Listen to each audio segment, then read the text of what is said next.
بسم اللہ الرحمن الرحیم۔ مقدمہ۔ ان گزارشوں کے عنوان میں لفظ مقدمہ دیکھ کر کسی کو یہ غلط فہمی نہ ہو کہ میں قرآن کا مقدمہ لکھ رہا ہوں۔ یہ قرآن کا نہیں، تفہیم القرآن کا مقدمہ ہے، اور اس کے لکھنے سے میرے پیش نظر دو مقصد ہیں۔ اول یہ کہ قرآن کا مطالعہ شروع کرنے سے پہلے ایک عام ناظر ان باتوں سے اچھی طرح واقف ہو جائے جن کو ابتدائی میں سمجھ لینے سے فہم قرآن کی راہ آسان ہو جاتی ہے، ورنہ یہ باتیں دوران مطالعہ میں بار بار کھٹکتی ہیں اور بسا اوقات محض ان کو نہ سمجھنے کی وجہ سے آدمی برسوں تک معنی قرآن کی سطح ہی پر گھومتا رہتا ہے، گہرائی میں اترنے کا راستہ اسے نہیں ملتا۔ دوم یہ کہ ان سوالات کا جواب پہلے ہی دے دیا جائے جو قرآن کو سمجھنے کی کوشش کرتے وقت بالعموم لوگوں کے ذہن میں پیدا ہوا کرتے ہیں۔ میں اس مقدمے میں صرف ان سوالات کا جواب دوں گا جو خود میرے ذہن میں اول پیدا ہوئے تھے یا جن سے بعد میں مجھ کو سابقہ پیش آیا۔ ان کے علاوہ اگر کچھ اور سوالات بھی جواب طلب باقی رہ گئے ہوں تو ان سے مجھے آگاہ کیا جائے، ان کا جواب انشاءاللہ آئندہ اشاعت کے موقع پر اس مقدمے میں بڑھا دیا جائے گا۔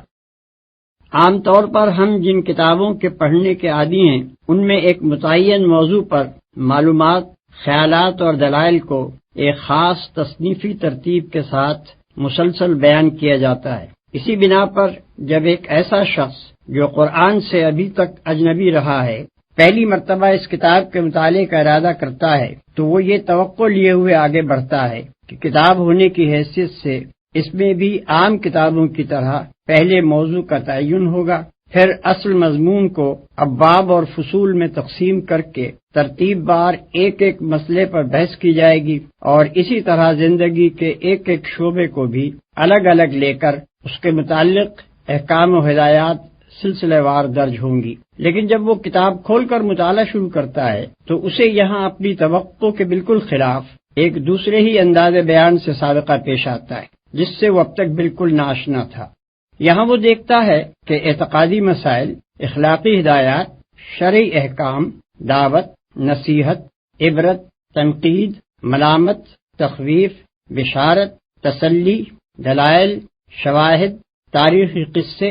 آثار کائنات کی طرف اشارے بار بار ایک دوسرے کے بعد آ رہے ہیں۔ ایک ہی مضمون مختلف طریقوں سے مختلف الفاظ میں دہرایا جا رہا ہے، ایک مضمون کے بعد دوسرا اور دوسرے کے بعد تیسرا اچانک شروع ہو جاتا ہے، بلکہ ایک مضمون کے بیچ میں دوسرا مضمون یکایک آ جاتا ہے۔ مخاطب اور متکلم بار بار بدلتے ہیں اور خطاب کا رخ رہ کر مختلف سمتوں میں پھرتا ہے۔ بابوں اور فصلوں کی تقسیم کا کہیں نشان نہیں، تاریخ ہے تو تاریخ نگاری کے انداز میں نہیں، فلسفہ و مابعد الطبیعات ہیں تو منطق و فلسفہ کی زبان میں نہیں، انسان اور موجودات عالم کا ذکر ہے تو علوم طبیعی کے طریقے پر نہیں، تمدن و سیاست اور معیشت و معاشرت کی گفتگو ہے تو علوم عمران کے طرز پر نہیں، قانونی احکام اور اصول قانون کا بیان ہے تو مقننوں کے ڈھنگ سے بالکل مختلف، اخلاق کی تعلیم ہے تو فلسفہ اخلاق کے سارے لٹریچر سے اس کا انداز جدا۔ یہ سب کچھ اپنے سابق کتابی تصور کے خلاف پا کر آدمی پریشان ہو جاتا ہے اور اسے یوں محسوس ہونے لگتا ہے کہ یہ ایک غیر مرتب، غیر مربوط، منتشر کلام ہے جو اول سے لے کر آخر تک بے شمار چھوٹے بڑے مختلف شذرات پر مشتمل ہے، مگر مسلسل عبارت کی شکل میں لکھ دیا گیا ہے۔ مخالفانہ نقطہ نظر سے دیکھنے والا اسی پر طرح طرح کے اعتراضات کی بنا رکھ دیتا ہے، اور موافقانہ نقطہ نظر رکھنے والا کبھی معنی کی طرف سے آنکھیں بند کر کے شکوک سے بچنے کی کوشش کرتا ہے،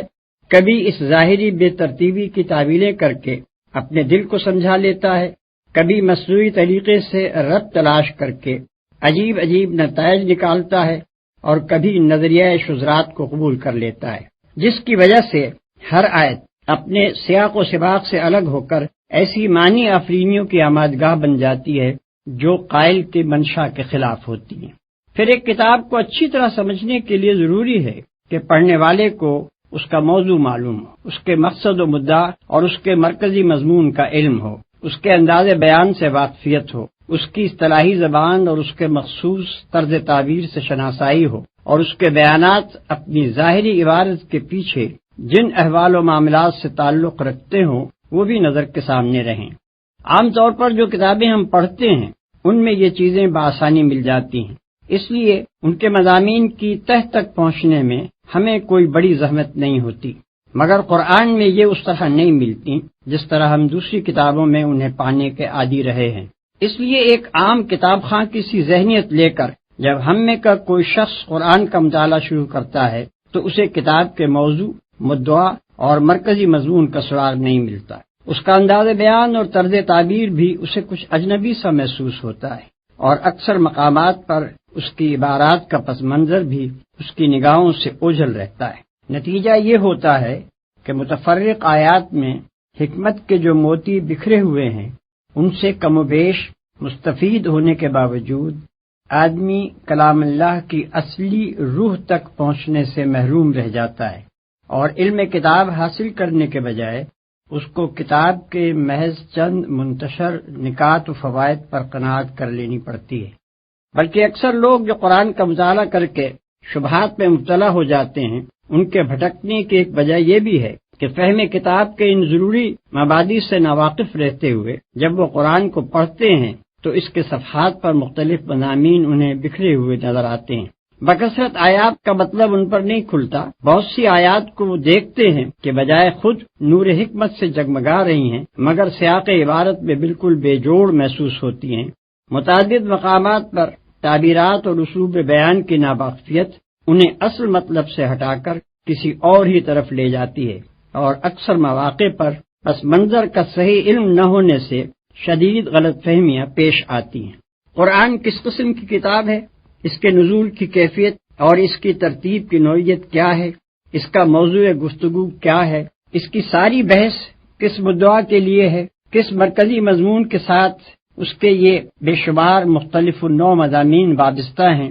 کیا طرز استدلال اور کیا طرز بیان اس نے اپنے مدعا کے لیے اختیار کیا ہے، یہ اور ایسے ہی دوسرے چند ضروری سوالات ہیں جن کا جواب صاف اور سیدھے طریقے سے اگر آدمی کو ابتدائی میں مل جائے تو وہ بہت سے خطرات سے بچ سکتا ہے، اور اس کے لیے فہم و تدبر کی راہیں کشادہ ہو سکتی ہیں۔ جو شخص قرآن میں تصنیفی ترتیب تلاش کرتا ہے اور وہاں اسے نہ پا کر کتاب کے صفحات میں بھٹکنے لگتا ہے، اس کی پریشانی کی اصل وجہ یہی ہے کہ وہ مطالعہ قرآن کے ان مبادی سے ناواقف ہوتا ہے۔ وہ اس گمان کے ساتھ مطالعہ شروع کرتا ہے کہ وہ مذہب کے موضوع پر ایک کتاب پڑھنے چلا ہے۔ مذہب کا موضوع اور کتاب، ان دونوں کا تصور اس کے ذہن میں وہی ہوتا ہے جو بالعموم مذہب اور کتاب کے متعلق ذہنوں میں پایا جاتا ہے، مگر جب وہاں اسے اپنے ذہنی تصور سے بالکل ہی مختلف ایک چیز سے سابقہ پیش آتا ہے تو وہ اپنے آپ کو اس سے مانوس نہیں کر سکتا، اور سرشتہ مضمون ہاتھ نہ آنے کے باعث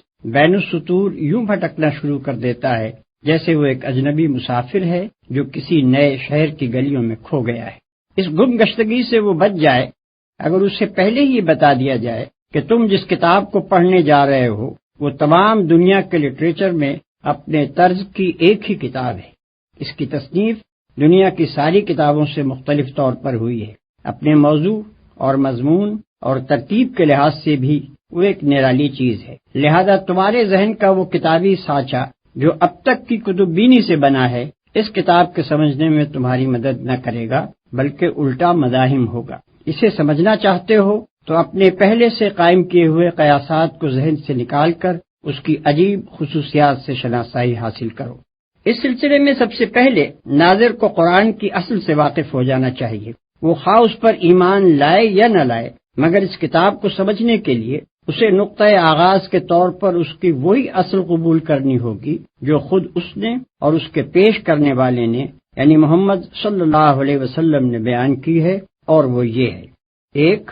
خداوند عالم نے جو ساری کائنات کا خالق اور مالک اور فرماروا ہے، اپنی بے پایہ مملکت کے اس حصے میں جسے زمین کہتے ہیں انسان کو پیدا کیا، اسے جاننے اور سوچنے اور سمجھنے کی قوتیں دیں، بھلائی اور برائی کی تمیز دی، انتخاب اور ارادے کی آزادی عطا کی، تصرف کے اختیارات بخشے، اور فی الجملہ ایک طرح کی خود اختیاری آٹونومی دے کر اس زمین میں اپنا خلیفہ بنایا۔ دو، اس منصب پر انسان کو مقرر کرتے وقت خداوند عالم نے اچھی طرح اس کے کان کھول کر یہ بات اس کے ذہن نشین کر دی تھی کہ تمہارا اور تمام جہان کا مالک، معبود اور حاکم میں ہوں۔ میری اس سلطنت میں نہ تم خود مختار ہو نہ کسی دوسرے کے بندے ہو، اور نہ میرے سوا کوئی تمہاری اطاعت و بندگی اور پرستش کا مستحق ہے۔ دنیا کی یہ زندگی جس میں تمہیں اختیارات دے کر بھیجا جا رہا ہے، دراصل تمہارے لیے ایک امتحان کی مدت ہے، جس کے بعد تمہیں میرے پاس واپس آنا ہوگا، اور میں تمہارے کام کی جانچ کر کے فیصلہ کروں گا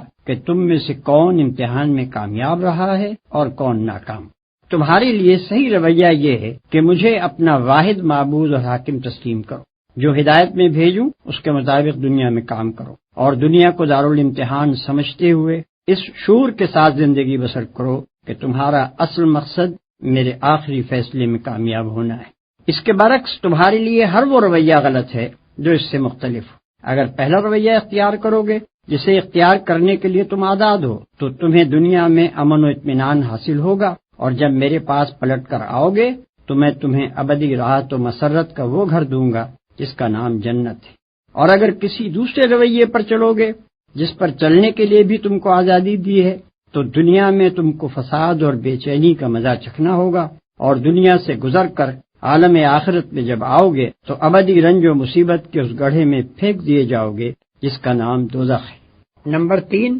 یہ فہمائش کر کے مالک کائنات نے نوع انسانی کو زمین میں جگہ دی، اور اس نوع کے اولین افراد آدم اور حوا کو وہ ہدایت بھی دے دی جس کے مطابق انہیں اور ان کی اولاد کو زمین میں کام کرنا تھا۔ یہ اولین انسان جہالت اور تاریکی کی حالت میں پیدا نہیں ہوئے تھے، بلکہ خدا نے زمین پر ان کی زندگی کا آغاز پوری روشنی میں کیا تھا۔ وہ حقیقت سے واقف تھے، انہیں ان کا قانون حیات بتا دیا گیا تھا۔ ان کا طریق زندگی خدا کی اطاعت یعنی اسلام تھا، اور وہ اپنی اولاد کو یہی بات سکھا کر گئے کہ وہ مطیع خدا مسلم بن کر رہیں۔ لیکن بعد کی صدیوں میں رفتہ رفتہ انسان اس صحیح طریقے زندگی سے منحرف ہو کر مختلف قسم کے غلط رویوں کی طرف چل پڑے۔ انہوں نے غفلت سے اس کو بھی گم کیا اور شرارت سے اس کو مسخ بھی کر ڈالا۔ انہوں نے خدا کے ساتھ زمین و آسمان کی مختلف انسانی اور غیر انسانی، خیالی اور مادی ہستیوں کو خدائی میں شریک ٹھہرا لیا۔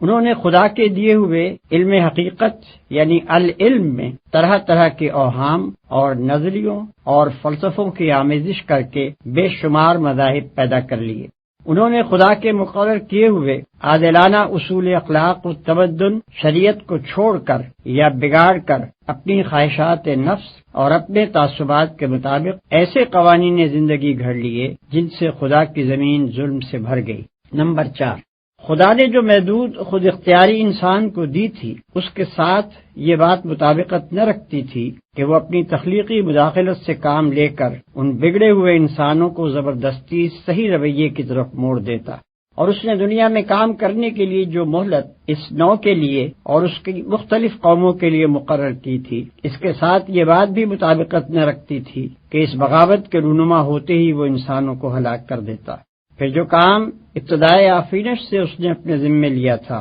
وہ یہ تھا کہ انسان کی خود اختیاری کو برقرار رکھتے ہوئے اس کی مہلت عمل کے دوران میں اس کی رہنمائی کا انتظام وہ کرتا رہے گا۔ چنانچہ اپنی اس خود عائد کردہ ذمہ داری کو ادا کرنے کے لیے اس نے انسانوں ہی میں سے ایسے آدمیوں کو استعمال کرنا شروع کیا جو اس پر ایمان رکھنے والے اور اس کی رضا کی پیروی کرنے والے تھے۔ اس نے ان کو اپنا نمائندہ بنایا، اپنے پیغامات ان کے پاس بھیجے، ان کو علم حقیقت بخشا، انہیں صحیح قانون حیات عطا کیا، اور انہیں اس کام پر مامور کیا کہ بنی آدم کو اسی راہ راست کی طرف پلٹنے کی دعوت دیں جس سے وہ ہٹ گئے تھے۔ 5، یہ پیغمبر مختلف قوموں اور ملکوں میں اٹھتے رہے، ہزارہ برس تک ان کی آمد کا سلسلہ چلتا رہا، ہزارہ کی تعداد میں وہ مبعوث ہوئے۔ ان سب کا ایک ہی دین تھا، یعنی وہ صحیح رویہ جو اول روز ہی انسان کو بتا دیا گیا تھا۔ وہ سب ایک ہی ہدایت کے پیرو تھے، یعنی اخلاق و تمدن کے وہ ازلی و ابدی اصول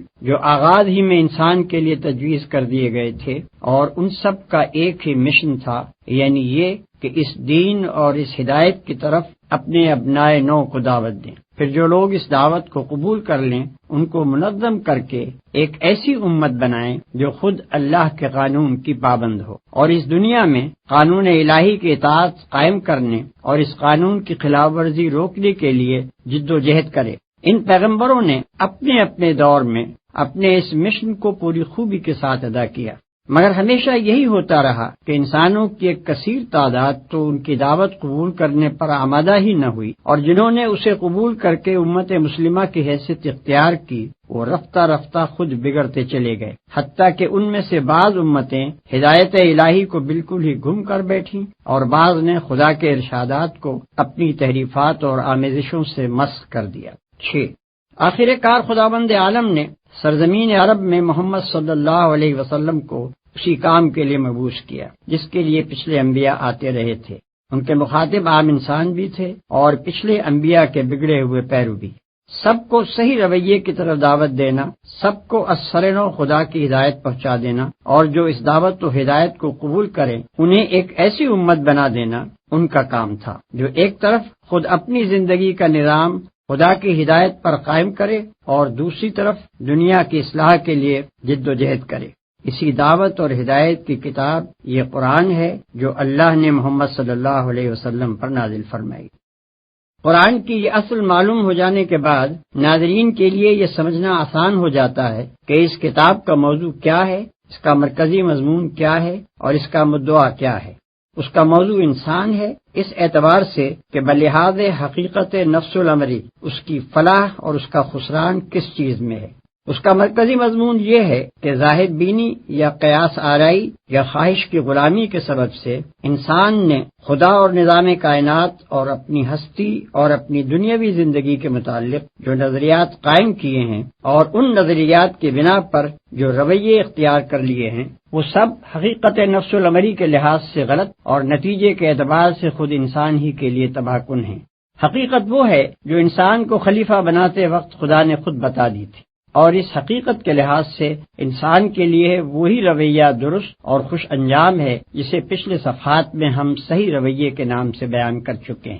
اس کا مدعا انسان کو اس صحیح رویے کی طرف دعوت دینا اور اللہ کی اس ہدایت کو واضح طور پر پیش کرنا ہے جسے انسان اپنی غفلت سے گم اور اپنی شرارت سے مست کرتا رہا ہے۔ ان تین بنیادی امور کو ذہن میں رکھ کر کوئی شخص قرآن کو دیکھے تو اسے صاف نظر آئے گا کہ یہ کتاب کہیں اپنے موضوع اور اپنے مدعا اور مرکزی مضمون سے بال برابر بھی نہیں ہٹی ہے۔ اول سے لے کر آخر تک اس کے مختلف 9 مضامین اس کے مرکزی مضمون کے ساتھ اس طرح جڑے ہوئے ہیں جیسے ایک ہار کے چھوٹے بڑے رنگ برنگ جواہر ہار کے رشتے میں مربوط و منسلک ہوتے ہیں۔ وہ زمین و آسمان کی ساخت پر، انسان کی خلقت پر، آثار کائنات کے مشاہدات اور گزری ہوئی قوموں کے واقعات پر گفتگو کرتا ہے، مختلف قوموں کے عقائد و اخلاق اور اعمال پر تنقید کرتا ہے، مابعد الطبیعی امور و مسائل کی تشریح کرتا ہے اور بہت سی دوسری چیزوں کا ذکر بھی کرتا ہے، مگر اس لیے نہیں کہ اسے طبیعیات یا تاریخ یا فلسفے یا کسی اور فن کی تعلیم دینی ہے، بلکہ اس لیے کہ اسے حقیقت نفس الامری کے متعلق انسان کی غلط فہمیاں دور کرنی ہے، اصل حقیقت لوگوں کے ذہن نشین کرنی ہے، خلاف حقیقت رویے کی غلطی و بد انجامی واضح کرنی ہے اور اس رویے کی طرف دعوت دینی ہے جو مطابق حقیقت اور خوش انجام ہے۔ یہی وجہ ہے کہ وہ ہر چیز کا ذکر صرف اس حد تک اور اس انداز میں کرتا ہے جو اس کے مدعا کے لیے ضروری ہے، ہمیشہ ان چیزوں کا ذکر بقدر ضرورت کرنے کے بعد غیر متعلق تفصیلات کو چھوڑ کر اپنے مقصد اور مرکزی مضمون کی طرف رجوع کرتا ہے، اور اس کا سارا بیان انتہائی یکسانی کے ساتھ دعوت کے محور پر گھومتا رہتا ہے۔ مگر قرآن کے طرز بیان اور اس کی ترتیب اور اس کے بہت سے مضامین کو آدمی اس وقت تک اچھی طرح نہیں سمجھ سکتا جب تک کہ وہ اس کی کیفیت نزول کو بھی اچھی طرح نہ سمجھ لے۔ یہ قرآن اس نوعیت کی کتاب نہیں ہے کہ اللہ تعالیٰ نے بیک وقت اسے لکھ کر محمد صلی اللہ علیہ وسلم کو دے دیا ہو اور کہہ دیا ہو کہ اسے شائع کر کے لوگوں کو ایک خاص رویہ زندگی کی طرف بلائیں۔ نیز یہ اس نوعیت کی کتاب بھی نہیں ہے کہ اس میں مصنفانہ انداز پر کتاب کے موضوع اور مرکزی مضمون کے متعلق بحث کی گئی ہو۔ یہی وجہ ہے کہ اس میں نہ تصنیفی ترتیب پائی جاتی ہے اور نہ کتابی اسلوب۔ دراصل اس کی نوعیت یہ ہے کہ اللہ تعالیٰ نے عرب کے شہر مکہ میں اپنے ایک بندے کو پیغمبری کی خدمت کے لیے منتخب کیا اور اسے حکم دیا کہ اپنے شہر اور اپنے قبیلے یعنی قریش سے دعوت کی ابتدا کرے۔ یہ کام شروع کرنے کے لیے آغاز میں جن ہدایات کی ضرورت تھی صرف وہی دی گئیں اور وہ زیادہ تر 3 مضمونوں پر مشتمل تھیں۔ ایک، پیغمبر کو اس امر کی تعلیم کہ وہ خود اپنے آپ کو اس عظیم الشان کام کے لیے کس طرح تیار کریں اور کس طرز پر کام کریں۔ دوسرے، حقیقت نفس الامری کے متعلق ابتدائی معلومات اور حقیقت کے بارے میں ان غلط فہمیوں کی مجمل تردید جو گرد و پیش کے لوگوں میں پائی جاتی تھیں، جن کی وجہ سے ان کا رویہ غلط ہو رہا تھا۔ تیسرے،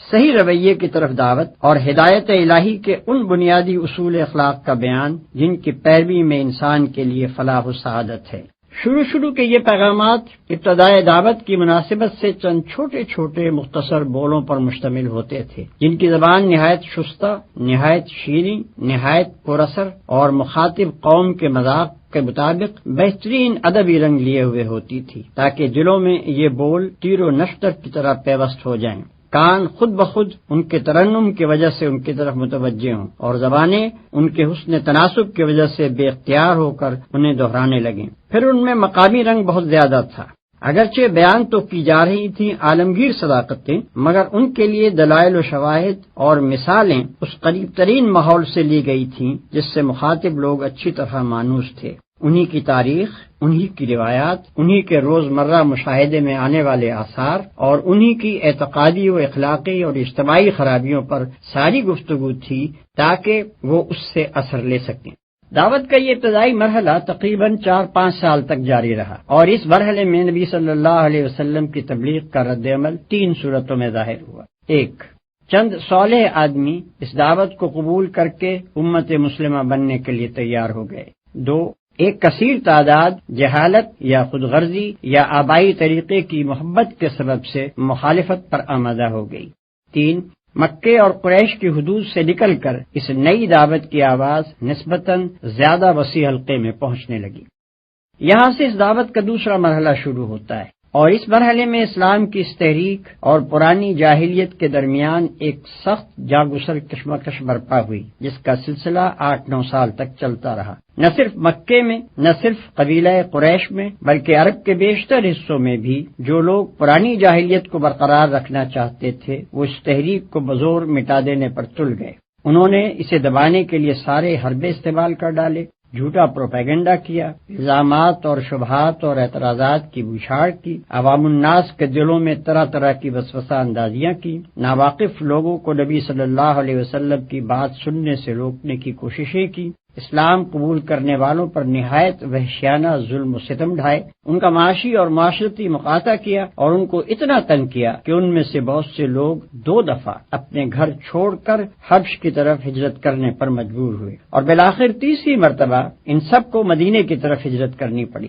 لیکن اس شدید اور روز افزوں مزاحمت کے باوجود یہ تحریک پھیلتی چلی گئی۔ مکے میں کوئی خاندان اور کوئی گھر ایسا نہ رہا جس کے کسی نہ کسی فرد نے اسلام قبول نہ کر لیا ہو۔ بیشتر مخالفین اسلام کی دشمنی میں شدت اور تلخی کی وجہ یہی تھی کہ ان کے اپنے بھائی، بھتیجے، بیٹے، بیٹیاں، بہنیں اور بہنوئی دعوت اسلام کے نہ صرف پیرو بلکہ جانثار حامی ہو گئے تھے، اور ان کے اپنے دل و جگر کے ٹکڑے ہی ان سے برسر پیکار ہونے کو تیار تھے۔ پھر لطف یہ ہے کہ جو لوگ پرانی جاہلیت سے ٹوٹ کر اس نوخیز تحریک کی طرف آ رہے تھے، وہ پہلے بھی اپنی سوسائٹی کے بہترین لوگ سمجھے جاتے تھے، اور اس تحریک میں شامل ہونے کے بعد وہ اتنے نیک، اتنے راست باز اور اتنے پاکیزہ اخلاق کے انسان بن جاتے تھے کہ دنیا اس دعوت کی برتری محسوس کیے بغیر رہ نہیں سکتی تھی، جو ایسے لوگوں کو اپنی طرف کھینچ رہی تھی اور انہیں یہ کچھ بنا رہی تھی۔ اس طویل اور شدید کشمکش کے دوران میں اللہ تعالی حسب موقع اور حسب ضرورت اپنے نبی پر ایسے پرجوش خطبے نازل کرتا رہا جن میں دریا کی سی روانی، سیلاب کی سی قوت اور تیز و تند آگ کی سی تاثیر تھی۔ ان خطبوں میں ایک طرف اہل ایمان کو ان کے ابتدائی فرائض بتائے گئے، ان کے اندر جماعتی شعور پیدا کیا گیا، انہیں تقوی اور فضیلت اخلاق اور پاکیزگی سیرت کی تعلیم دی گئی، ان کو دین حق کی تبلیغ کے طریقے بتائے گئے، کامیابی کے وعدوں اور جنت کی بشارتوں سے ان کی ہمت بندھائی گئی، انہیں صبر و ثبات اور بلند حوصلگی کے ساتھ اللہ کی راہ میں جد و جہد کرنے پر ابھارا گیا، اور فداکاری کا ایسا زبردست جوش اور ولولہ ان میں پیدا کیا گیا کہ وہ ہر مصیبت جھیل جانے اور مخالفت کے بڑے سے بڑے طوفانوں کا مقابلہ کرنے کے لیے تیار ہو گئے۔ دوسری طرف مخالفین اور راہ راست سے منہ موڑنے والوں اور غفلت کی نیند سونے والوں کو ان قوموں کے انجام سے ڈرایا گیا جن کی تاریخ سے وہ خود واقف تھے۔ ان تباہ شدہ بستیوں کے آثار سے عبرت دلائی گئی جن کے کھنڈروں پر سے شب و روز اپنے سفروں میں ان کا گزر ہوتا تھا۔ توحید اور آخرت کی دلیلیں ان کھلی کھلی نشانیوں سے دی گئیں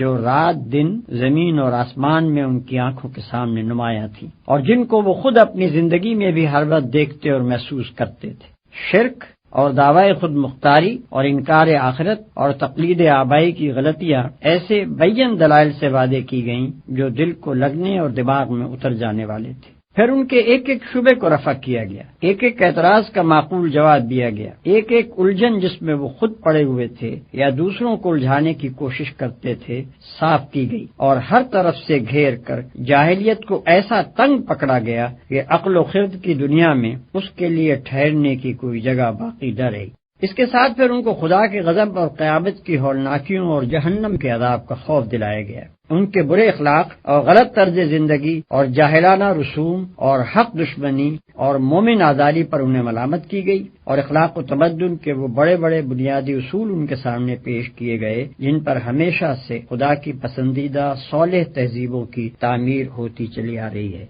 یہ مرحلہ بجائے خود مختلف منزلوں پر مشتمل تھا، جن میں سے ہر منزل میں دعوت زیادہ وسیع ہوتی گئی، جد و جہد اور مزاحمت زیادہ سخت ہوتی گئی، مختلف عقائد اور مختلف طرز عمل رکھنے والے گروہوں سے سابقہ پیش آتا گیا، اور اسی کے مطابق اللہ کی طرف سے آنے والے پیغامات میں مضامین کا تنوع بڑھتا گیا۔ یہ ہے قرآن مجید کی مکی صورتوں کا پس منظر۔ مکے میں اس تحریک کو اپنا کام کرتے ہوئے 13 سال گزر چکے تھے کہ یکایک مدینے میں اس کو ایک ایسا مرکز بہم پہنچ گیا جہاں اس کے لیے یہ ممکن ہو گیا کہ عرب کے تمام حصوں سے اپنے پیرووں کو سمیٹ کر ایک جگہ اپنی طاقت مجتمع کر لے۔ چنانچہ نبی صلی اللہ علیہ وسلم اور بیشتر متبعین اسلام ہجرت کر کے مدینے پہنچ گئے۔ اس طرح یہ دعوت تیسرے مرحلے میں داخل ہوئی۔ اس مرحلے میں حالات کا نقشہ بالکل بدل گیا۔ امت مسلمہ ایک باقاعدہ ریاست کی بنا ڈالنے میں کامیاب ہو گئی۔ پرانی جاہلیت کے علمبرداروں سے مسلح مقابلہ شروع ہوا۔ پچھلے انبیاء کی امتوں یہود و نصارہ سے بھی سابقہ پیش آیا۔ خود امت مسلمہ کے اندرونی نظام میں مختلف قسم کے منافق گھس آئے اور ان سے بھی نمٹنا پڑا، اور 10 سال کی شدید کشمکش سے گزر کر آخر کار یہ تحریک کامیابی کی اس منزل پر پہنچی کہ سارا عرب اس کے زیر نگیں ہو گیا اور عالمگیر دعوت و اصلاح کے دروازے اس کے سامنے کھل گئے۔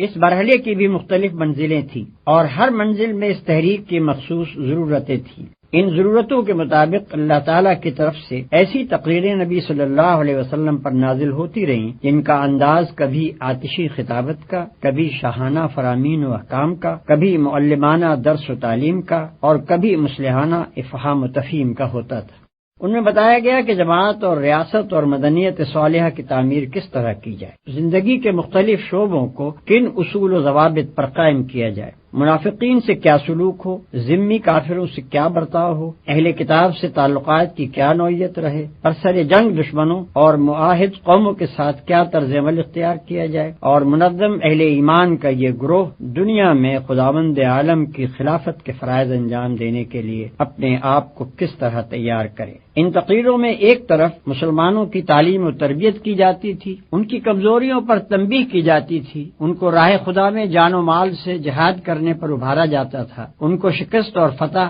مصیبت اور راحت، بدحالی اور خوشحالی، امن اور خوف، غرض ہر حال میں اس کے مناسب اخلاقیات کا درس دیا جاتا تھا، اور انہیں اس طرح تیار کیا جاتا تھا کہ وہ نبی صلی اللہ علیہ وسلم کے بعد آپ کے جانشین بن کر اس دعوت و اصلاح کے کام کو انجام دے سکیں۔ دوسری طرف ان لوگوں کو جو دائرہ ایمان سے باہر تھے، اہل کتاب، منافقین، کفار و مشرکین، سب کو ان کے مختلف حالتوں کے لحاظ سے سمجھانے، نرمی سے دعوت دینے، سختی سے ملامت اور نصیحت کرنے، خدا کے عذاب سے ڈرانے اور سبق آموز واقعات و احوال سے عبرت دلانے کی کوشش کی جاتی تھی تاکہ ان پر حجت تمام کر دی جائے۔ یہ ہے قرآن مجید کی مدنی صورتوں کا پس منظر۔ اس بیان سے یہ بات واضح ہو جاتی ہے کہ قرآن مجید ایک دعوت کے ساتھ اترنا شروع ہوا، اور وہ دعوت اپنے آغاز سے لے کر اپنی انتہائی تکمیل تک 23 سال کی مدت میں جن جن مرحلوں اور جن جن منزلوں سے گزرتی رہی، ان کی مختلف نو ضرورتوں کے مطابق قرآن کے مختلف حصے نازل ہوتے رہے۔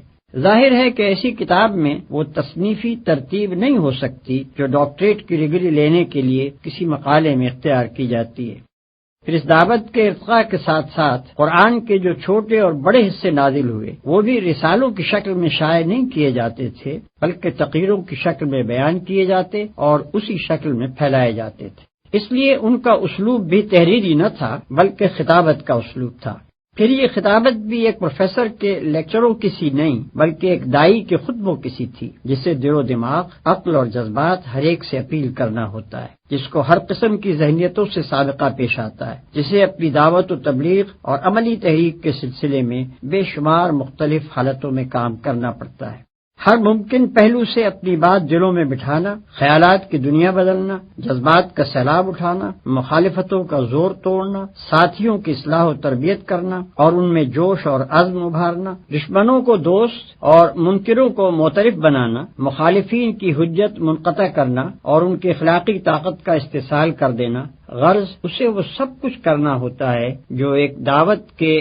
علمبردار اور ایک تحریک کے رہنما کے لیے ضروری ہے۔ اس لیے اللہ نے اس کام کے سلسلے میں اپنے پیغمبر پر جو تقریریں نازل فرمائیں ان کا طرز خطابت وہی تھا جو ایک دعوت کے مناسب حال ہوتا ہے۔ ان میں کالج کے لیکچروں کا سا انداز تلاش کرنا صحیح نہیں ہے۔ یہی سے یہ بات بھی اچھی طرح سمجھ میں آ سکتی ہے کہ قرآن میں مضامین کی اس قدر تکرار کیوں ہے۔ ایک دعوت اور عملی تحریک کا فطری اقتضا یہ ہے کہ وہ جس وقت جس مرحلے میں ہو اس میں وہی باتیں کہی جائیں جو اس مرحلے سے مناسبت رکھتی ہوں، اور جب تک دعوت ایک مرحلے میں رہے بعد کے مراحل کی بات نہ چھیڑی جائے بلکہ اسی مرحلے کی باتوں کا اعادہ کیا جاتا رہے، خواہ اس میں چند مہینے لگیں یا کئی سال صرف ہو جائیں۔ پھر اگر ایک ہی قسم کی باتوں کا اعادہ ایک ہی عبارت اور ایک ہی ڈنگ پر کیا جاتا رہے تو کان انہیں سنتے سنتے تھک جاتے ہیں اور طبیعتیں اکتانے لگتی ہیں۔ اس لیے یہ بھی ضروری ہے کہ ہر مرحلے میں جو باتیں بار بار کہنی ہوں انہیں ہر بار نئے الفاظ، نئے اسلوب اور نئی آن بان سے کہا جائے تاکہ نہایت خوشگوار طریقے سے وہ دلوں میں بیٹھ جائیں اور دعوت کی ایک ایک منزل اچھی طرح مستحکم ہوتی چلی جائے۔ اس کے ساتھ یہ بھی ضروری ہے کہ دعوت کی بنیاد جن عقائد اور اصولوں پر ہو انہیں پہلے قدم سے آخری منزل تک کسی وقت اور کسی حال میں نظروں سے اوجھل نہ ہونے دیا جائے بلکہ ان کا اعادہ بہرحال دعوت کے ہر مرحلے میں ہوتا رہے۔ یہی وجہ ہے کہ دعوت اسلامی کے ایک مرحلے میں قرآن کی جتنی صورتیں نازل ہوئی ہیں ان سب میں بالعموم ایک ہی قسم کے مضامین، الفاظ اور انداز بیان بدل کر آئے ہیں، مگر توحید اور صفات الہی، آخرت اور اس کی باز پرس اور جزا و سزا، رسالت اور ایمان بالکتاب، تقوی اور صبر و توکل اور اسی قسم کے دوسرے بنیادی مضامین کی تکرار پورے قرآن میں نظر آتی ہے، کیونکہ اس تحریک کے کسی مرحلے میں بھی ان سے غفلت گوارا نہیں کی جا سکتی تھی۔ یہ بنیادی تصورات اگر ذرا بھی کمزور ہو جاتے تو اسلام کی یہ تحریک اپنی صحیح روح کے ساتھ نہ چل سکتی۔ اگر غور کیا جائے تو اسی بیان سے یہ سوال بھی حل ہو جاتا ہے کہ نبی صلی اللہ علیہ وسلم نے قرآن کو اسی ترتیب کے ساتھ کیوں نہ مرتب کر دیا جس کے ساتھ وہ نازل ہوا تھا۔ اوپر آپ کو معلوم ہو چکا ہے کہ 23 سال تک قرآن کا نزول اس ترتیب سے ہوتا رہا جس ترتیب سے دعوت کا آغاز اور اس کا ارتقاء ہوا۔ اب یہ ظاہر ہے کہ دعوت کی تکمیل کے بعد ان نازل شدہ اجزاء کے لیے وہ ترتیب کسی طرح درست نہ ہو سکتی تھی جو صرف ارتقاء دعوت ہی کے ساتھ مناسبت رکھتی تھی۔ اب تو ان کے لیے ایک دوسری ہی ترتیب درکار تھی جو تکمیل دعوت کے بعد کی صورتحال کے لیے زیادہ مناسب ہو، کیونکہ ابتدا میں اس کے مخاطب اول وہ لوگ تھے جو اسلام سے ناآشنائے محض تھے، اس لیے اس وقت بالکل نقطۂ آغاز سے تعلیم و تلقین شروع کی گئی، مگر تکمیل دعوت کے بعد اس کے مخاطب اول وہ لوگ ہو گئے جو اس پر ایمان لا کر ایک امت بن چکے تھے اور اس کام کو جاری رکھنے کے ذمہ دار قرار پائے تھے جسے پیغمبر نے نظریے اور عمل دونوں حیثیتوں سے مکمل کر کے ان کے حوالے کیا تھا۔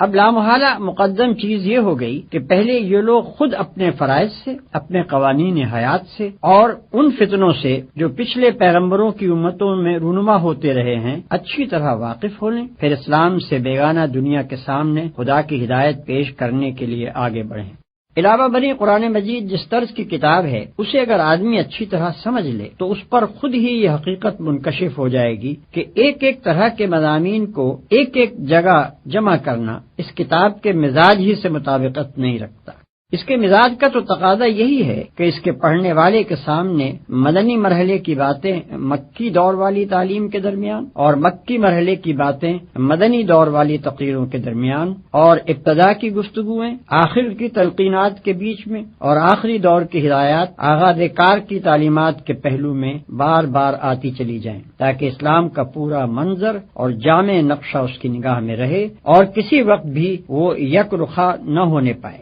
پھر اگر قرآن کو اس کی نزولی ترتیب پر مرتب کیا بھی جاتا تو وہ ترتیب بعد کے لوگوں کے لیے صرف اسی صورت میں بامانی ہو سکتی تھی جبکہ قرآن کے ساتھ اس کی پوری تاریخ نزول اور اس کے ایک ایک جز کی کیفیت نزول و شان نزول لکھ کر لگا دی جاتی اور وہ لازمی طور پر قرآن کا ایک ضمیمہ بن کر رہتی۔ یہ بات اس مقصد کے خلاف تھی جس کے لیے اللہ تعالیٰ نے اپنے کلام کا یہ مجموعہ مرتب اور محفوظ کرایا تھا۔ وہاں تو پیش نظر چیز ہی یہ تھی کہ خالص کلام الہی بغیر کسی دوسرے کلام کی آمیزش یا شمول کے اپنی مختصر صورت میں مرتب ہو، جسے بچے، جوان، بوڑھے، عورت، مرد، شہری، دیہاتی، عامی، عالم سب پڑھیں، ہر زمانے میں اور ہر جگہ ہر حالت میں پڑھیں، اور ہر مرتبہ عقل و دانش کا انسان کم از کم یہ بات ضرور جان لے کہ اس کا خدا اس سے کیا چاہتا ہے اور کیا نہیں چاہتا۔ ظاہر ہے کہ یہ مقصد فوت ہو جاتا اگر اس مجموعہ کلام الہی کے ساتھ ایک لمبی چوڑی تاریخ بھی لگی ہوئی ہوتی اور اس کی تلاوت بھی لازم کر دی جاتی۔ حقیقت یہ ہے کہ قرآن کی موجودہ ترتیب پر جو لوگ اعتراض کرتے ہیں وہ اس کتاب کے مقصد و مدعا سے صرف نابلد ہی نہیں ہیں بلکہ کچھ اس غلط فہمی میں بھی مبتلا معلوم ہوتے ہیں کہ یہ کتاب محض علم تاریخ اور فلسفہ عمران کے طلبہ ہی کے لیے نازل ہوئی ہے۔ ترتیب قرآن کے سلسلے میں یہ بات بھی ناظرین کو معلوم ہو جانی چاہیے کہ یہ ترتیب بعد کے لوگوں کی دی ہوئی نہیں ہے بلکہ خود اللہ تعالیٰ کی ہدایت کے تحت نبی صلی اللہ علیہ وسلم ہی نے قرآن کو اس طرح مرتب فرمایا تھا۔ قاعدہ یہ تھا کہ جب کوئی صورت نازل ہوتی تو آپ اسی وقت اپنے کاتبوں میں سے کسی کو بلاتے اور اس کو ٹھیک ٹھیک قلم بند کرانے کے بعد ہدایت فرما دیتے کہ یہ صورت فلاں سورہ کے بعد اور فلاں سورہ سے پہلے رکھی جائے۔ اسی طرح اگر قرآن کا کوئی ایسا حصہ نازل ہوتا جس کو مستقل صورت بنانا پیش نظر نہ ہوتا تو آپ ہدایت فرما دیتے کہ اسے فلاں سورہ میں فلاں مقام پر درج کیا جائے۔ پھر اسی ترتیب سے آپ خود بھی نماز میں اور دوسرے مواقع پر قرآن مجید کی تلاوت فرماتے تھے اور اسی ترتیب کے مطابق صحابہ کرام بھی اس کو یاد کرتے تھے۔ لہذا یہ ایک ثابت شدہ تاریخی حقیقت ہے کہ قرآن مجید کا نزول جس روز مکمل ہوا اسی روز اس کی ترتیب بھی مکمل ہو گئی۔ جو اس کا نازل کرنے والا تھا وہی اس کا مرتب کرنے والا بھی تھا، جس کے قلب پر وہ نازل کیا گیا اسی کے ہاتھوں اسے مرتب بھی کرا دیا گیا، کسی دوسرے کی مجال نہ تھی کہ اس میں مداخلت کرتا۔ چونکہ نماز ابتدائی سے مسلمانوں پر فرض تھی اور واضح رہے کہ 5 وقتہ نماز تو بعثت کے کئی سال بعد فرض ہوئی، لیکن نماز بجائے خود اول روز ہی سے فرض تھی۔ اسلام کی کوئی سات کبھی ایسی نہیں گزری ہے جس میں نماز فرض نہ ہو، اور تلاوت قرآن کو نماز کا ایک ضروری جز قرار دیا گیا تھا۔ اس لیے نزول قرآن کے ساتھ ہی مسلمانوں میں حفظ قرآن کا سلسلہ جاری ہو گیا، اور جیسے جیسے قرآن اترتا گیا مسلمان اس کو یاد بھی کرتے چلے گئے۔ اس طرح قرآن کی حفاظت کا انحصار صرف کھجور کے ان پتوں اور ہڈی اور جھلی کے ان ٹکڑوں ہی پر نہ تھا جن پر نبی صلی اللہ علیہ وسلم اپنے کاتبوں سے اس کو قلم بند کرایا کرتے تھے، بلکہ وہ اترتے ہی 20 پھر سینکڑوں پھر ہزاروں پھر لاکھوں دلوں پر نقش ہو جاتا تھا، اور کسی شیطان کے لیے اس کا امکان ہی نہ تھا کہ اس میں ایک لفظ کا بھی رد و بدل کر سکے۔ نبی صلی اللہ علیہ وسلم کی وفات کے بعد جب عرب میں ارتداد کا طوفان اٹھا اور اس کے فروغ کرنے کے لیے صحابہ کرام کو سخت خونریز لڑائیاں لڑنی پڑیں تو ان مارکوں میں ایسے صحابہ کی کثیر تعداد شہید ہو گئی جن کو پورا قرآن حفظ تھا۔ اس سے حضرت عمر رضی اللہ تعالی عنہ کو خیال پیدا ہوا کہ قرآن کی حفاظت کے معاملے میں صرف ایک ہی ذریعے پر اعتماد کر لینا مناسب نہیں ہے، بلکہ الواح قلب کے ساتھ ساتھ صفحات قرطاس پر بھی اس کو محفوظ کرنے کا انتظام کر لینا چاہیے۔ چنانچہ اس کام کی ضرورت انہوں نے حضرت ابوبکر صدیق رضی اللہ عنہ پر وعدے کی، اور انہوں نے کچھ تعمل کے بعد اس سے اتفاق کر کے حضرت زید بن ثابت انصاری رضی اللہ تعالی عنہ کو، جو نبی صلی اللہ علیہ وسلم کے کاتب یعنی سیکریٹری رہ چکے تھے، اس خدمت پر مامور فرمایا۔ قاعدہ یہ مقرر کیا گیا کہ ایک طرف تو وہ تمام لکھے ہوئے اجزاء فراہم کر لیے جائیں جو نبی صلی اللہ علیہ وسلم نے چھوڑے ہیں، دوسری طرف صحابہ کرام میں سے بھی جس کے پاس قرآن یا اس کا کوئی حصہ لکھا ہوا ملے وہ ان سے لے لیا جائے۔ معتبر روایات سے معلوم ہوتا ہے کہ حضور صلی اللہ علیہ وسلم کی زندگی میں متعدد صحابہ کرام نے قرآن کو یا اس کے مختلف اجزاء کو اپنے پاس قلم بند کر کے رکھ چھوڑا تھا۔ چنانچہ اس سلسلے میں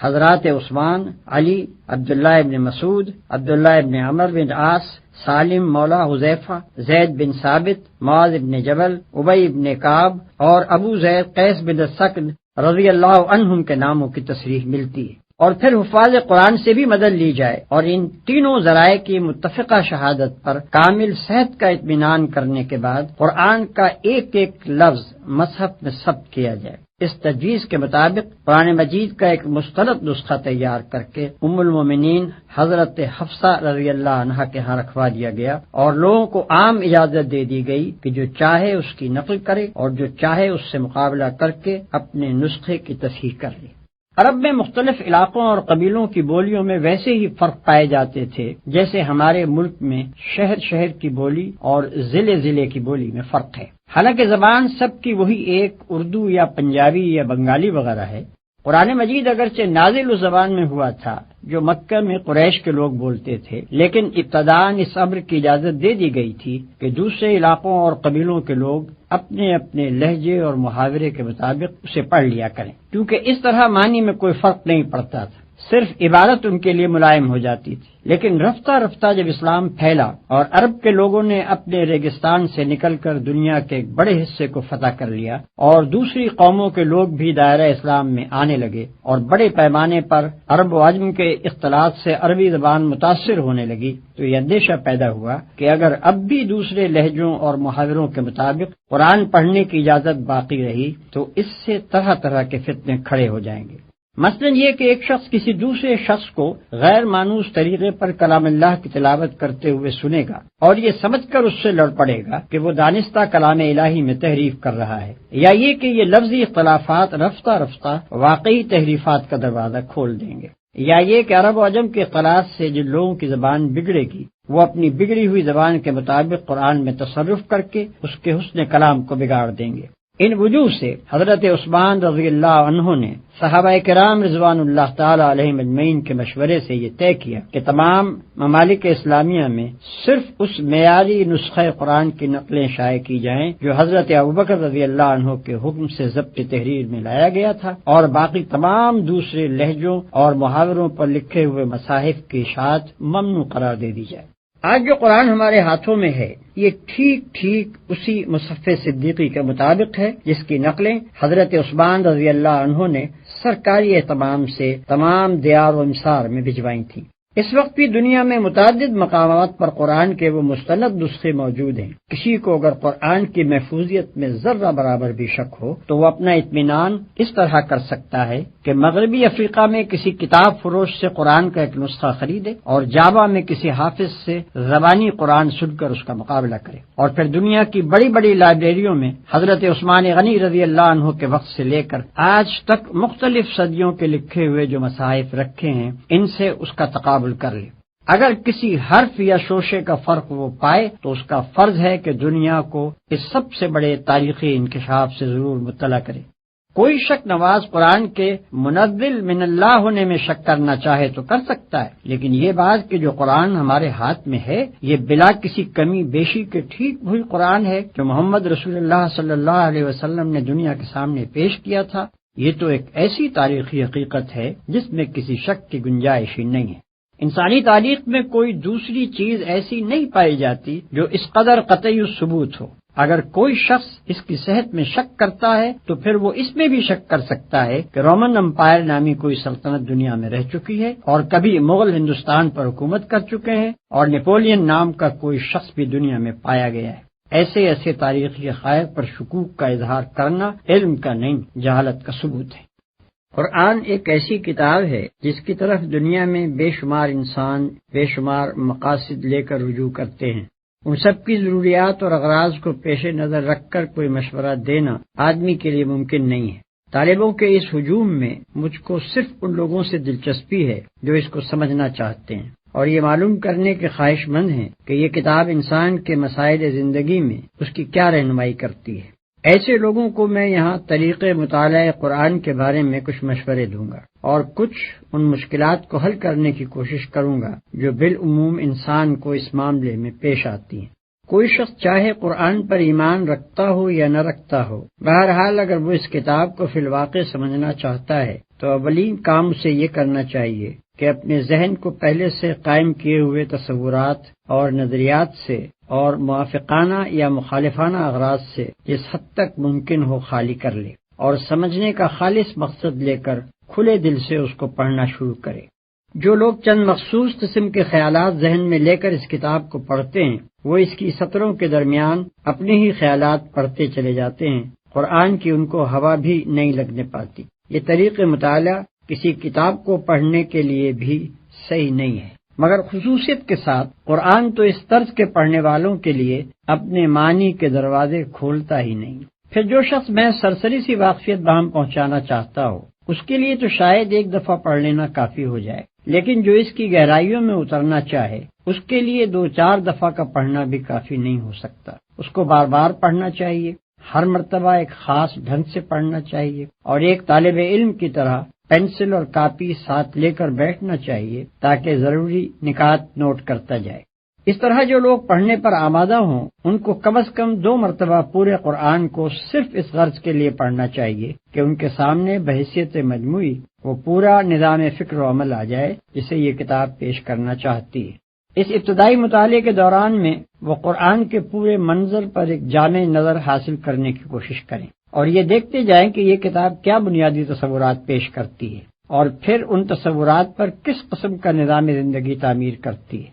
اس اثناء میں اگر کسی مقام پر کوئی سوال ذہن میں کھٹکے تو اس پر وہیں اسی وقت کوئی فیصلہ نہ کر بیٹھیں بلکہ اسے نوٹ کر لیں اور صبر کے ساتھ آگے مطالعہ جاری رکھیں۔ اغلب یہ ہے کہ آگے کہیں نہ کہیں انہیں اس کا جواب مل جائے گا۔ اگر جواب مل جائے تو اپنے سوال کے ساتھ اسے نوٹ کر لیں، لیکن اگر پہلے مطالعے کے دوران میں انہیں اپنے کسی سوال کا جواب نہ ملے تو صبر کے ساتھ دوسری بار پڑھیں۔ میں اپنے تجربے کی بنا پر یہ کہتا ہوں کہ دوسری بار کے غیر مطالعے میں شاذ و نادر ہی کوئی سوال جواب طلب باقی رہ جاتا ہے۔ اس طرح قرآن پر ایک جامع نظر حاصل کر لینے کے بعد تفصیلی مطالعے کی ابتدا کرنی چاہیے۔ اس سلسلے میں ناظر کو تعلیمات قرآن کا ایک ایک پہلو ذہن نشین کر کے نوٹ کرتے جانا چاہیے۔ مثلاً وہ اس بات کو سمجھنے کی کوشش کرے کہ انسانیت کا کون سا نمونہ ہے جسے قرآن پسندیدہ قرار دیتا ہے اور کس نمونے کے انسان اس کے نزدیک مبغوض و مردود ہیں۔ اس مضمون کو اچھی طرح اپنی گرفت میں لانے کے لیے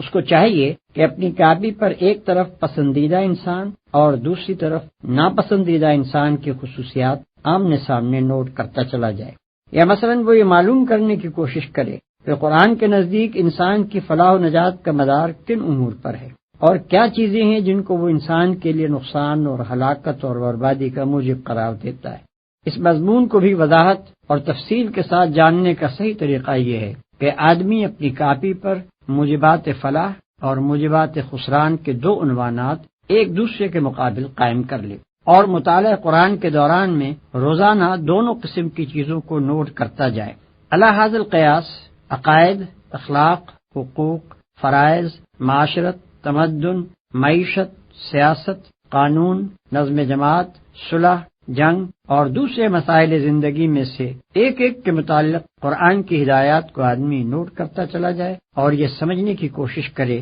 کہ ان میں سے ہر شعبے کی مجموعی شکل کیا بنتی ہے اور پھر ان سب کو ملا کر جوڑ دینے سے پورا نقشہ زندگی کس قسم کا بنتا ہے۔ پھر جب آدمی کسی خاص مسئلہ زندگی کے بارے میں تحقیق کرنا چاہے کہ قرآن کا نقطہ نظر اس کے متعلق کیا ہے تو اس کے لیے عمدہ طریقہ یہ ہے کہ پہلے وہ اس مسئلے کے متعلق قدیم و جدید لٹریچر کا گہرا مطالعہ کر کے واضح طور پر یہ معلوم کر لے کہ اس مسئلے کے بنیادی نکات کیا ہیں، انسان نے اب تک اس پر کیا سوچا اور سمجھا ہے، کیا امور اس میں تصفیہ طلب ہیں اور کہاں جا کر انسانی فکر کی گاڑی اٹک جاتی ہے۔ اس کے بعد انہی تصفیہ طلب مسائل کو نگاہ میں رکھ کر آدمی کو قرآن کا مطالعہ کرنا چاہیے۔ میرا تجربہ ہے کہ اس طرح جب آدمی کسی مسئلے کی تحقیق کے لیے قرآن پڑھنے بیٹھتا ہے تو اسے ایسی ایسی آیتوں میں اپنے سوالات کا جواب ملتا ہے جنہیں وہ اس سے پہلے 20 مرتبہ پڑھ چکا ہوتا ہے، اور کبھی اس کے حاشیہ خیال میں بھی یہ بات نہیں آتی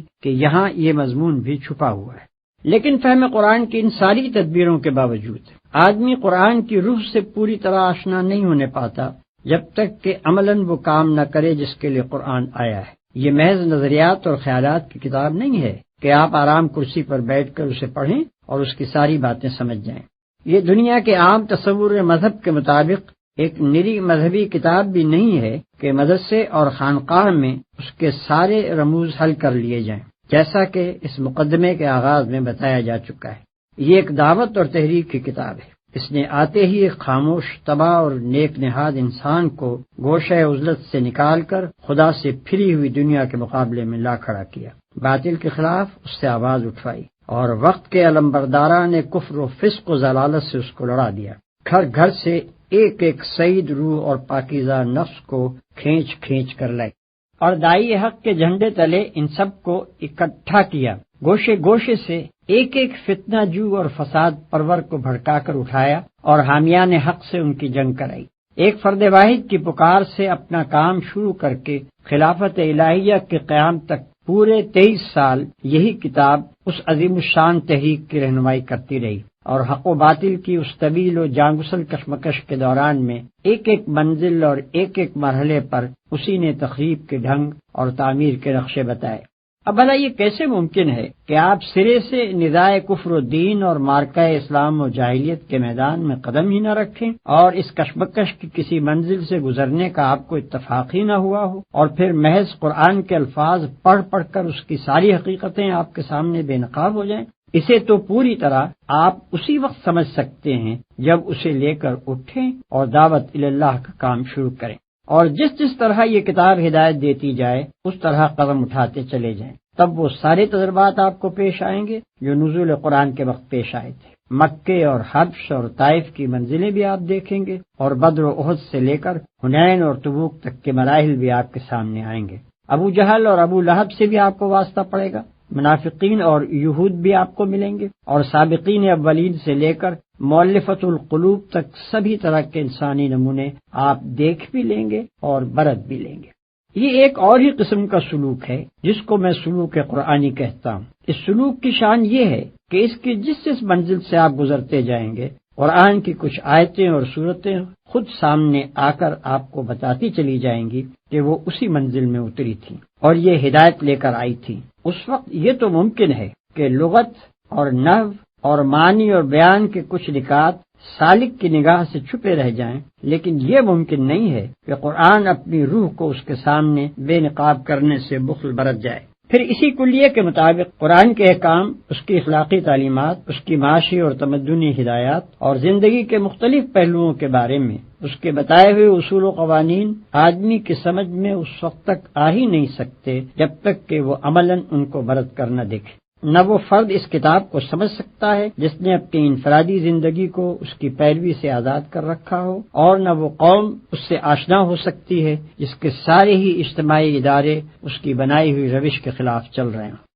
قرآن کے اس دعوے سے ہر کہو مہ واقف ہے کہ وہ تمام نوع انسانی کی ہدایت کے لیے آیا ہے، لیکن جب کوئی شخص اس کو پڑھنے بیٹھتا ہے تو دیکھتا ہے کہ اس کا روح سخن زیادہ تر اپنے زمانہ نزول کے اہل عرب کی طرف ہے۔ اگرچہ کبھی کبھی وہ بنی آدم اور عامت الناس کو بھی پکارتا ہے، لیکن اکثر باتیں وہ ایسی کہتا ہے جو عرب کے مذاق، عرب ہی کے ماحول، عرب ہی کی تاریخ اور عرب ہی کے رسم و رواج سے ربط و تعلق رکھتی ہیں۔ ان چیزوں کو دیکھ کر آدمی سوچنے لگتا ہے کہ جو چیز عام انسانوں کی ہدایت کے لیے اتاری گئی تھی اس میں وقتی اور مقامی اور قومی عنصر اتنا زیادہ کیوں ہے؟ اس معاملے کی حقیقت کو نہ سمجھنے کی وجہ سے بعض لوگ اس شک میں پڑ جاتے ہیں کہ شاید یہ چیز اصل میں تو اپنے ہم عصر اہل عرب ہی کی اصلاح کے لیے تھی، لیکن بعد میں زبردستی کھینچ تان کر اسے تمام انسانوں کے لیے اور ہمیشہ ہمیشہ کے لیے کتاب ہدایت قرار دے دیا گیا۔ جو شخص یہ اعتراض محض اعتراض کی خاطر نہیں اٹھاتا بلکہ فی الواقع اسے سمجھنا چاہتا ہے، اسے میں مشورہ دوں گا کہ وہ پہلے خود قرآن کو پڑھ کر ذرا ان مقامات پر نشان لگائے جہاں اس نے کوئی ایسا عقیدہ یا خیال یا تصور پیش کیا ہو یا کوئی ایسا اخلاقی اصول یا عملی قاعدہ و ضابطہ بیان کیا ہو جو صرف عرب ہی کے لیے مخصوص ہو اور جس کو وقت اور زمانے اور مقام نے فی الواقع محدود کر رکھا ہو۔ محض یہ بات کہ وہ ایک خاص مقام اور زمانے کے لوگوں کو خطاب کر کے ان کے مشرکانہ عقائد اور رسوم کی تردید کرتا ہے اور انہی کے گرد و پیش کی چیزوں کو مواد استدلال کے طور پر لے کر توحید کے دلائل قائم کرتا ہے، یہ فیصلہ کر دینے کے لیے کافی نہیں ہے کہ اس کی دعوت اور اس کا اپیل بھی وقتی اور مقامی ہے۔ دیکھنا یہ چاہیے کہ شرک کی تردید میں جو کچھ وہ کہتا ہے کیا وہ دنیا کے ہر شرک پر اسی طرح چسپاں نہیں ہوتا جس طرح مشرکین عرب کے شرک پر چسپاں ہوتا تھا؟ کیا انہی دلائل کو ہم ہر زمانے اور ہر ملک کے مشرکین کی اصلاح خیال کے لیے استعمال نہیں کر سکتے؟ اور کیا اس بات توحید کے لیے قرآن کے طرز استدلال کو تھوڑے سے رد و بدل کے ساتھ ہر وقت ہر جگہ کام میں نہیں لایا جا سکتا؟ اگر جواب اس بات میں ہے تو پھر کوئی وجہ نہیں کہ ایک عالمگیر تعلیم کو صرف اس بنا پر وقتی و مقامی قرار دیا جائے کہ ایک خاص وقت میں ایک خاص قوم کو خطاب کر کے وہ پیش کی گئی تھی۔ دنیا کا کوئی فلسفہ اور کوئی نظام زندگی اور کوئی مذہب فکر ایسا نہیں ہے جس کی ساری باتیں از اول تا آخر تجریدی ایبسٹریکٹ طرز بیان میں پیش کی گئیں اور کسی متعین حالت یا صورت پر اس کو چسپاں کر کے ان کی توضیح نہ کی گئی ہو۔ ایسی مکمل تجرید اول تو ممکن نہیں ہے، اور ممکن ہو بھی تو جو چیز اس طریقے پر پیش کی جائے گی وہ صرف صفحہ کاغذ ہی پر رہ جائے گی، انسانوں کی زندگی میں اس کا جذب ہو کر ایک عملی نظام میں تبدیل ہونا محال ہے۔ پھر کسی فکری و اخلاقی اور تمدنی تحریک کو اگر بین الاقوامی پیمانے پر پھیلانا مقصود ہو تو اس کے لیے بھی یہ قطعاً ضروری نہیں ہے، بلکہ سچ یہ ہے کہ مفید بھی نہیں ہے کہ شروع سے اس کو بالکل ہی بین الاقوامی بنانے کی کوشش کی جائے۔ در حقیقت اس کا صحیح عملی طریقہ صرف ایک ہی ہے، اور وہ یہ ہے کہ جن افکار اور نظریات اور اصولوں پر وہ تحریک انسانی زندگی کے نظام کو قائم کرنا چاہتی ہے انہیں پوری قوت کے ساتھ خود اس ملک میں پیش کیا جائے جہاں سے اس کی دعوت اٹھی ہو، ان لوگوں کے ذہن نشین کیا جائے جن کی زبان اور مزاج اور عادات و خصائل سے اس تحریک کے داعی بخوبی واقف ہوں، اور پھر اپنے ہی ملک میں ان اصولوں کو عملاً برت کر اور ان پر ایک کامیاب نظام زندگی چلا کر دنیا کے سامنے نمونہ پیش کیا جائے۔ تبھی دوسری قومیں اس کی طرف توجہ کریں گی اور ان کے ذہین آدمی خود آگے بڑھ کر اسے سمجھنے اور اپنے ملک میں رواج دینے کی کوشش کریں گے۔ لہذا محض یہ بات کہ کسی نظام فکر و عمل کو ابتداً ایک ہی قوم کے سامنے پیش کیا گیا تھا اور استدلال کا سارا زور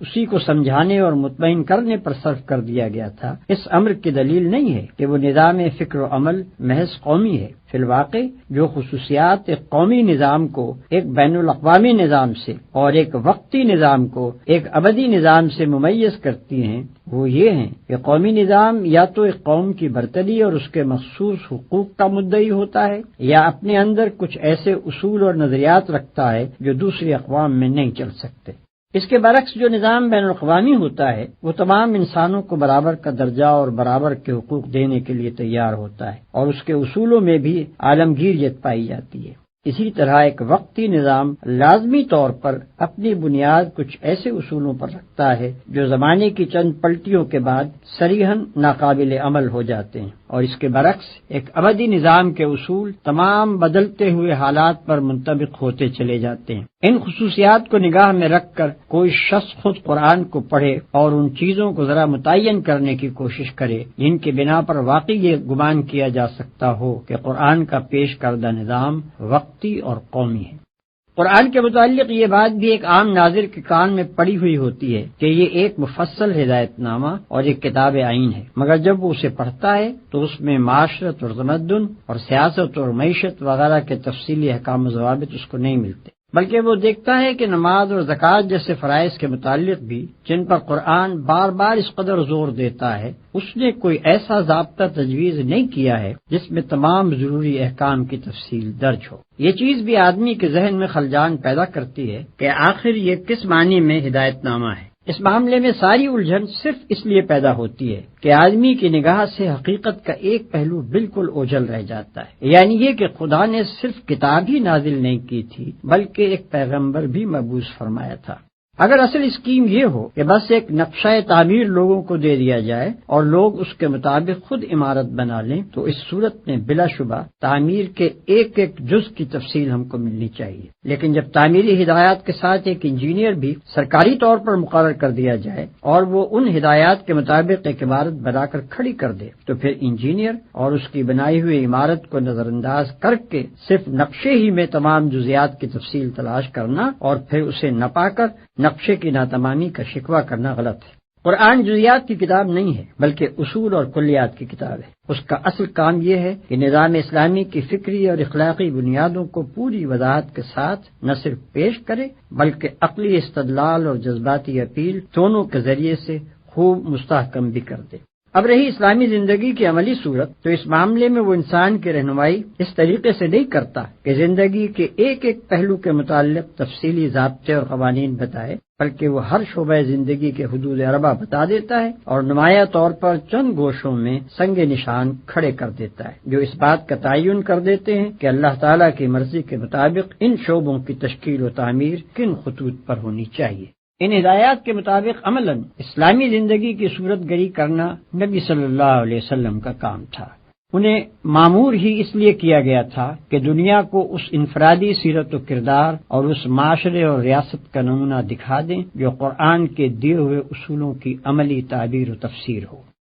ایک اور سوال جو بالعموم لوگوں کے ذہن میں کھٹکتا ہے وہ یہ ہے کہ ایک طرف تو قرآن ان لوگوں کی انتہائی مذمت کرتا ہے جو کتاب اللہ کے آ جانے کے بعد تفرقے اور اختلاف میں پڑ جاتے ہیں اور اپنے دین کے ٹکڑے کر ڈالتے ہیں، اور دوسری طرف قرآن کے احکام کی تعبیر و تفسیر میں صرف متاخرین ہی نہیں، ائمہ اور تابعین اور خود صحابہ تک کے درمیان اتنے اختلافات پائے جاتے ہیں کہ شاید کوئی ایک بھی احکامی آیت ایسی نہ ملے گی جس کی ایک تفسیر بالکل متفق علیہ ہو۔ کیا یہ سب لوگ اس مذمت کے مصداق ہیں جو قرآن میں وارد ہوئی ہیں؟ اگر نہیں تو پھر وہ کون سا تفرقہ و اختلاف ہے جس سے قرآن منع کرتا ہے؟ یہ ایک نہایت وسیع الاطراف مسئلہ ہے جس پر مفصل بحث کرنے کا یہ موقع نہیں ہے۔ یہاں قرآن کے ایک عامی طالب علم کی الجھن دور کرنے کے لیے صرف اتنا اشارہ کافی ہے کہ قرآن اس صحت بخش اختلاف رائے کا مخالف نہیں ہے جو دین میں متفق اور اسلامی نظام جماعت میں متحد رہتے ہوئے محض احکام و قوانین کی تعبیر میں مخلصانہ تحقیق کی بنا پر کیا جائے، بلکہ وہ مذمت اس اختلاف کی کرتا ہے جو نفسانیت اور کج نگاہی سے شروع ہو اور فرقہ بندی اور نزاع باہمی تک نوبت پہنچا دے۔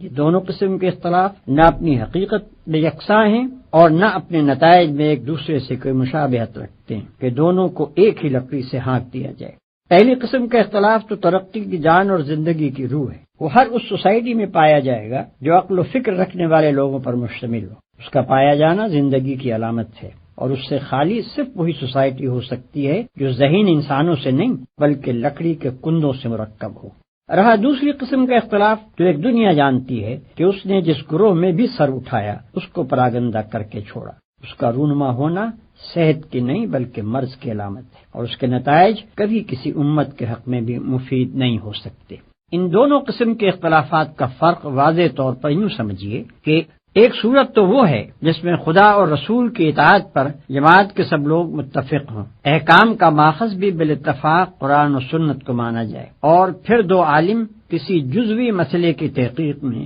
یا دو قاضی کسی مقدمے کے فیصلے میں ایک دوسرے سے اختلاف کریں، مگر ان میں سے کوئی بھی نہ تو اس مسئلے کو اور اس میں اپنی رائے کو مدار دین بنائے اور نہ اس سے اختلاف کرنے والے کو دین سے خارج قرار دے، بلکہ دونوں اپنے اپنے دلائل دے کر اپنی حد تک تحقیق کا حق ادا کر دے، اور یہ بات رائے عام پر یا اگر عدالتی مسئلہ ہو تو ملک کی آخری عدالت پر یا اگر اجتماعی معاملہ ہو تو نظام جماعت پر چھوڑ دیں کہ وہ دونوں رائےوں میں سے جس کو چاہیں قبول کریں یا دونوں کو جائز رکھیں۔ دوسری صورت یہ ہے کہ اختلاف سرے سے دین کی بنیادوں ہی میں کر ڈالا جائے، یا یہ کہ کوئی عالم یا صوفی یا مفتی یا متکلم یا لیڈر کسی ایسے مسئلے میں جس کو خدا اور رسول نے دین کا بنیادی مسئلہ قرار نہیں دیا تھا ایک رائے اختیار کرے اور خواہ مخواہ کھینچتان کر اس کو دین کا بنیادی مسئلہ بنا ڈالے، اور پھر جو اس سے اختلاف کرے اس کو خارج از دین و ملت قرار دے، اور اپنے حامیوں کا ایک جتھا بنا کر کہے کہ اصل امت مسلمہ بس یہ ہے اور باقی سب جہنمی ہیں، اور ہانک پکار کر کہے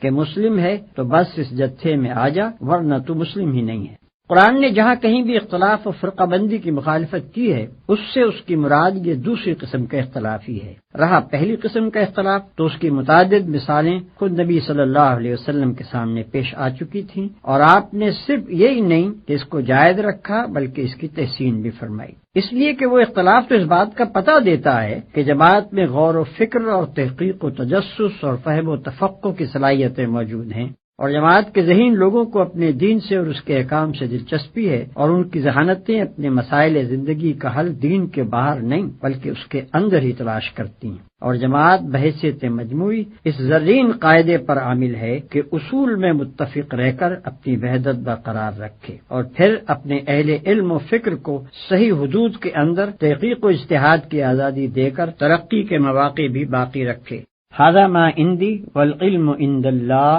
علیہ توکلت و الیہ انیب۔